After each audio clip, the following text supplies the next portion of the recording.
There are transmissions no one should ever receive. Frequencies that should have been silent for decades. Voices of men who died before you were born. Words picked up over the open ocean, coming from where there is nothing, just water, depth, and the weight of every disappearance the Bermuda Triangle has accumulated over a century.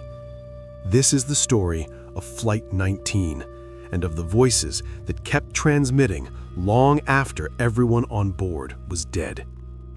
It was December 5th, 1945, Naval Air Station, Fort Lauderdale, Florida, on an ordinary training morning. 5 U.S. Navy Avenger bombers lifted off in formation at 2:10 p.m. for a routine navigation exercise.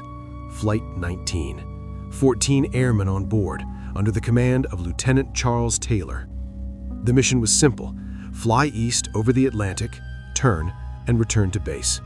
Estimated duration, 2 hours. Not one of the 5 aircraft ever came back. In the early hours, communications were normal, but around 3:30 p.m., Lieutenant Taylor made the first unusual contact with the tower. He said his compasses weren't working, that he couldn't identify his position, that the ocean below looked different. The tower tried to guide him back, but with each instruction, Taylor seemed more lost, not just geographically, but mentally.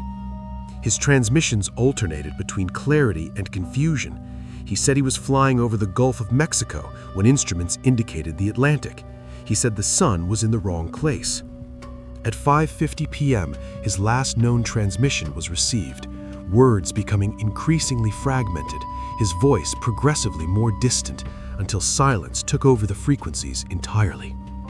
A rescue aircraft was immediately dispatched. It also disappeared, with 13 men on board. In total, 27 men died or vanished that day. No bodies were found, no wreckage conclusively identified. The largest search operation in U.S. Navy history returned empty-handed. The official report concluded with a phrase that became famous for its helplessness: causes unknown. And there the case should have ended, but it didn't. In the decades that followed, pilots who regularly flew over the Bermuda Triangle region began reporting something deeply disturbing on the emergency frequencies. Transmissions picked up at random moments with no identifiable origin on modern tracking systems. Voices. Men speaking urgently in 1940s military English, using radio terminology, call signs, and communication procedures that had been out of use for decades. Describing malfunctioning instruments, impossible headings, an ocean they didn't recognize. In several documented cases, the pilots who picked up these transmissions described hearing one voice in particular, calm, older, clearly in command, giving instructions to the other airmen, a voice that matched descriptions of Lieutenant Charles Taylor.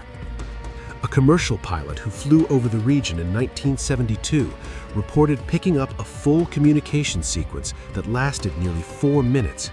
He recorded it in what he had available, a notepad, writing down phrases as he listened. When researchers analyzed what he had transcribed, they found details that had never been made public in U.S. Navy archives. Details a 1972 commercial pilot could not have known any other way. The Navy was consulted. It confirmed the details as accurate and ended the conversation. Other reports came from pilots in different decades, one in 1981, 3 separate cases throughout the 1990s, each one picking up fragments of what sounded like the same transmission, as if Flight 19 were trapped somewhere between the moment it disappeared and the present, repeating its final minutes in an endless loop over the same ocean. Paranormal researchers call this temporal echo, the theory that high-intensity emotional events can leave imprints on the electromagnetic frequencies of a region, replaying spontaneously for decades. Conventional physics does not accept the theory, but conventional physics also doesn't explain why men in modern aircraft kept hearing voices of the dead on frequencies that should have been empty. There is one final layer to this story that is rarely told. In one account collected over the decades, one stands out for its detail and the credibility of its source.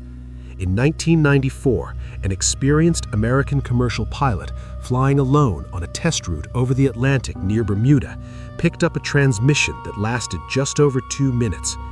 The voice was clear. It gave navigation instructions to other airmen. It mentioned low fuel. And then, in the final seconds of the transmission, the voice stopped giving instructions and did something none of the previous accounts had documented.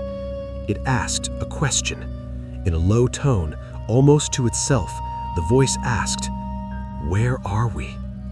And then, silence. The 1994 pilot landed, filed a formal report, and never flew that route again.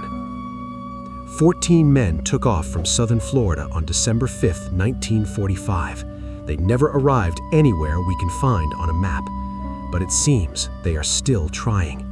And somewhere over the dark ocean between Bermuda and Florida, on a frequency that should hold nothing but static, the same question has been echoing for 80 years. Where are we?